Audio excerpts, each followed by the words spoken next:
Professor Benjamin Rowland writes, the stupa in Gandhara marks the gradual elaboration of the primitive types known as Sanchi and Barhut.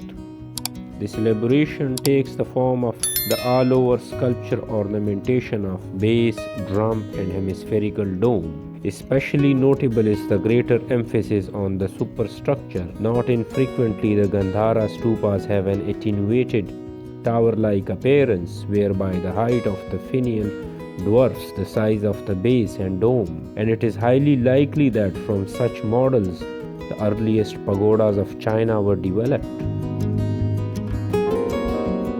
In this connection, the Ali Masjid stupa in the Khyber Agency is worth mentioning.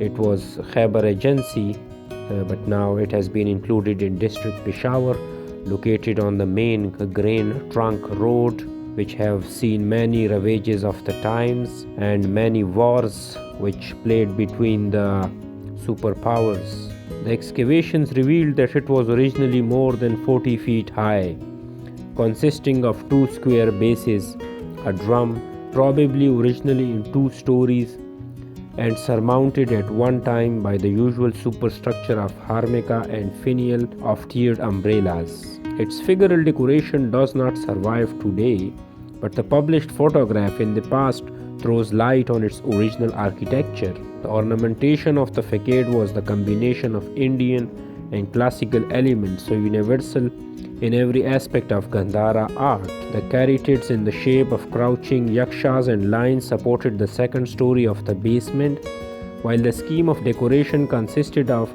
a stucco revetment of arcades attached to the facade. These arcades on bases and drums alike consisted of chaitya arches supported on stubby bolsters framed in debased Corinthian pilasters. The effect recalls the ornamentation of the Bimaran reliquary and is ultimately derived from the engaged orders of Roman architecture. This ornamentation is repeated entirely in lime plaster attached to the core of the stupa, which was constructed of the usual mixture of boulders and small stones. Professor Rowland further writes, the sculpture installed in the niches of the Ali Masjid stupa comprise a heterogeneous assortment of Buddha and Bodhisattva images, not arranged, apparently according to any unified iconographic scheme, but representing only different aspects of the deified Buddha of the Mahayana faith. This relic mound is characteristic of Gandhara in the elaborateness of its decoration, applied now to the stupa and not to its surrounding railing. The architect's interest in greater height is suggested by the repetition of the stories of the bass and drums.